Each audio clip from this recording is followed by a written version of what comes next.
din! Welcome po sa panibago na namang episode ng aming channel. At ako nga po pala ulit si Allen ng Greenyard TV. And para naman po sa vlog natin for today, tapos na tayo sa mga lucky indoor plants, lucky outdoor plants. So pag-usapan naman natin yung mga malas daw na halaman sa darating na 2024. At syempre, ito po ay reference lamang. So sa mga naniniwala at sa mga hindi, ito kahit anong klaseng halaman naman, ay pwede nating i-display. Syempre, kaya lang may mga lumalabas na mga ganitong topics. Kaya pwede rin nating pag-usapan para naman doon sa mga naniniwala sa mga ganitong bagay, sa mga feng shui. Bago tayo magsimula sa ating topic, sa mga bago pa lamang po sa aming channel, huwag niyo pong kakalimutan na mag-like, share, and subscribe. And pakihit na rin po yung notification bell para maging updated kayo sa mga susunod pa naming videos. Please also visit and support na rin po yung aming Facebook and Instagram page, Greenyard PH po. At sa mga gustong bumisita sa aming garden, naandito po sa screen yung aming complete address. So, eto na nga, pag-usapan naman natin yung mga hindi mo daw or dapat mong iwasan na ilagay ng mga halaman sa loob ng inyong mga bahay. Dahil sa mga kamalasan na maaaring dala or bit-bit ng mga halamang ito. Pero syempre, katulad ng sinabi ko kanina, depende ito kung kayo ay naniniwala ba sa mga malas or sa mga hindi. Ito ay pwede lang mag-serve na reference para sa ating lahat. So, unahin na natin sa ating listahan ay itong mga bonsai. So, ito, last year wala to sa sa topic natin na to. Ito kasing bonsai, kaya daw siya malas is, di ba ang bonsai, inaano natin yan, pinipigil natin yung paglaki. Kasi parang yun nga, binobonsai natin. Kumbaga parang dinadwarf natin yung mga halaman.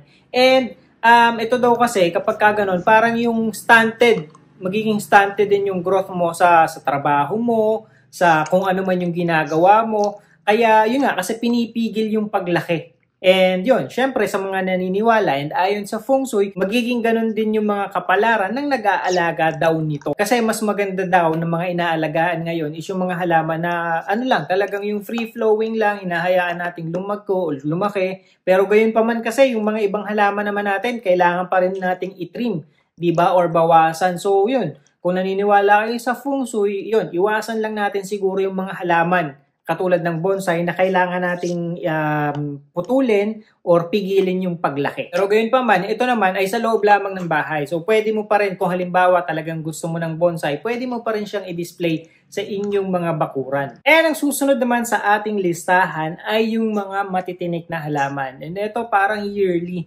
kasama to sa listahan natin, itong mga matitinik. Like yung, for example, yung mga roses. Ang isang pinakamagandang example nito is yung euphorbia. Kung kilala nyo or kung familiar kayo sa euphorbia, ito yung actually maganda tong euphorbia eh.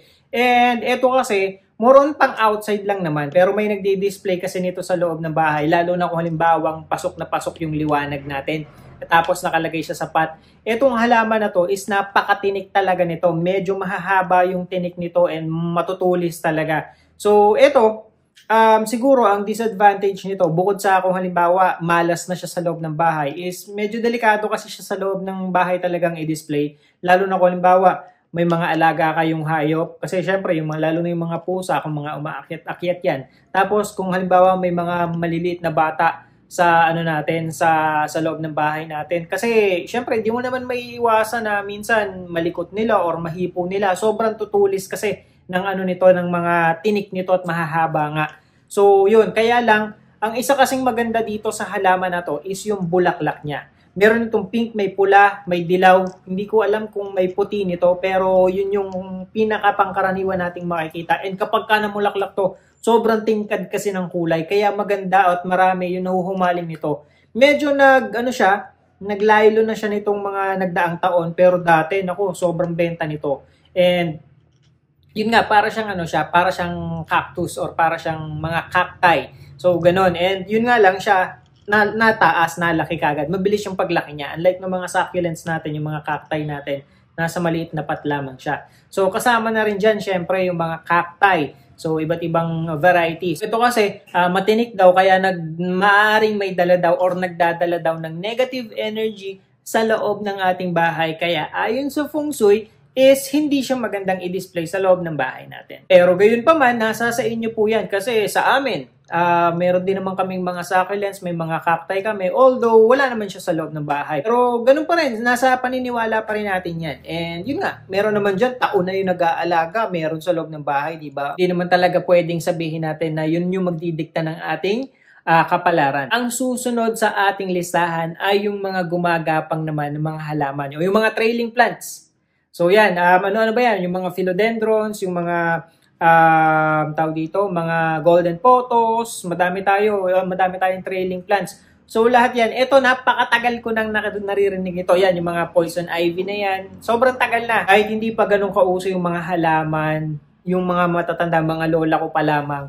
Hindi daw maganda nag-aalaga ng halaman na to kasi nga daw ito ay gumagapang. And ayon sa kasabihan ng mga matatanda, hindi na to sa feng shui ayon na to sa kasabihan ng mga matatanda before, is gagapang ka daw sa iyong buhay kung halimbawa nag-aalaga ka ng mga gumagapang na halaman. So yun yung paniniwala. Alam mo naman tayong mga Filipino, napakarami nating mga beliefs noong yung mga sa mga matatanda at mga kasabihan na sobrang tatagal na hanggang ngayon, although yung iba ay nakakalimutan, pero yung iba, yun, nananatili pa rin. Paulit-ulit na naisasalin sa atin. So dito, eto, sa tingin ko, wala naman tong katotohanan dahil napakarami ang mga plant enthusiasts, mga plant lovers sa atin, yung nag-aalaga ng mga trailing plants, yung mga nakalagay na lamang sa mga vertical yung mga philodendrons natin, almost siguro karamihan, hindi naman lahat, pero karamihan ng mga philodendrons na nauso before is yung nagte-trail talaga or yung gumagapang. And yun nga, nakakapagdagdag kasi talaga to ng decoration, lalo na kung ang target mo ay yung vertical garden or yung living wall kung tawagin. So pinakamaganda dyan, pinaka-advisable talagang gamitin yung mga trailing plants.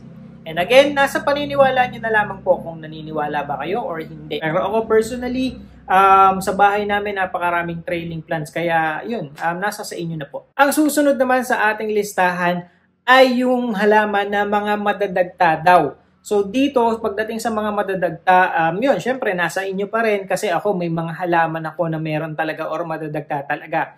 Isa na dyan yung rubber tree, yung euphorbia na nabanggit natin sa inyo kanina or natin dito sa topic na to is madagta din po yun. Yung mga Dieffenbachia, yung mga ZZ plant, so may mga sap talaga yan, may mga dagta yan na makakati talaga. Ang kasabihan naman o rub-base naman ayon sa feng shui kasi itong mga madadagta o yung mga pagkinat natin is talagang makita mo na kumakatas siya. So yan, ang naman dito, ang explanation naman daw is kasi nga parang yung halaman daw is lumuluha. Parang luluha ka din sa iyong buhay kung halimbawang mag-aalaga ka daw ng mga ganitong klase ng halaman, which is nasa sa inyo pero sa akin wala namang katotohanan yan. Kasi nga doon sa mga halaman na alaga natin, napakadami. And ito namang mga halaman kasi na to ay dumadagta lamang karamihan sa mga halaman na to, dadagta lamang yan kung halimbawa nabali mo yung sanga, nabali mo yung dahon, kasi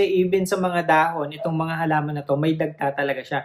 So, dyan lang. Siguro ang disadvantage is, yun, kapag ka nadagtaan ka is, minsan, kung halimbawang kumapit sa balat mo nang hindi mo na no-notice, mai-irritate talaga yung balat mo kung medyo may pagka-sensitive ka.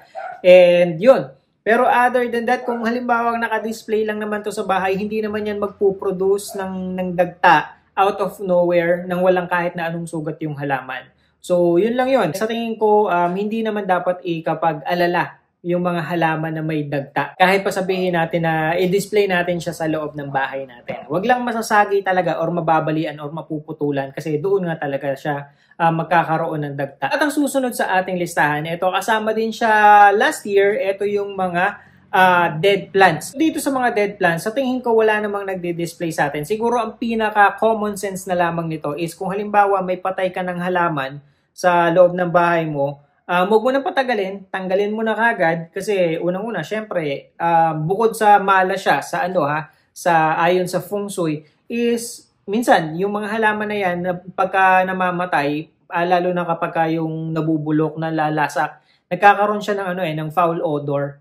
Kaya syempre, pangit din, mabaho din sa loob ng bahay, magiging maamoy din sa loob ng bahay nyo. Pero yun nga, kaya naman tayo nag-alaga ng mga halaman is para buhayin at hindi naman para mag-display tayo dito ng mga patay na halaman. So yun. So yun lang yung kailangan nating gawin syempre. Kung halimbawa may patay na tayong halaman, itapon na lang natin kasi yun. malas daw ayon sa feng shui at saka may mga disadvantages. Baka mamaya mo magdala pa yun ng ibang diseases na maaaring makaapekto sa health ng mga taong nakatira sa loob ng bahay. Pero wala naman siguro sa atin talagang nag-aalag or nagdi-display pala ng mga patay na halaman sa loob ng bahay. Ang susunod naman po sa ating listahan ay ito namang mga peking halaman. So dito kasi sa pagdating sa peking halaman, ito talagang sabihin na natin may mga gumagamit talaga.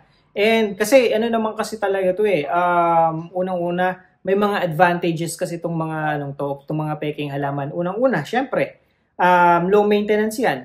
Ang pinaka-worry mo na lang diyan pagpaga ng alikabok kasi from time to time talaga lipas ng mga ilang linggo niyan at medyo talaga halimbawa nasa labas o kaya kahit pa sabihin natin nasa loob pa yan ng bahay natin kinakapitan talaga siya ng alikabok. Pero ang advantage kasi nitong mga ito is yun nga, low maintenance, hindi mo kailangang diligayin, yun lang talaga pagpag lang ng alikabok, siguro pwede mong sprayan din para at least mas mabilis mong malinis.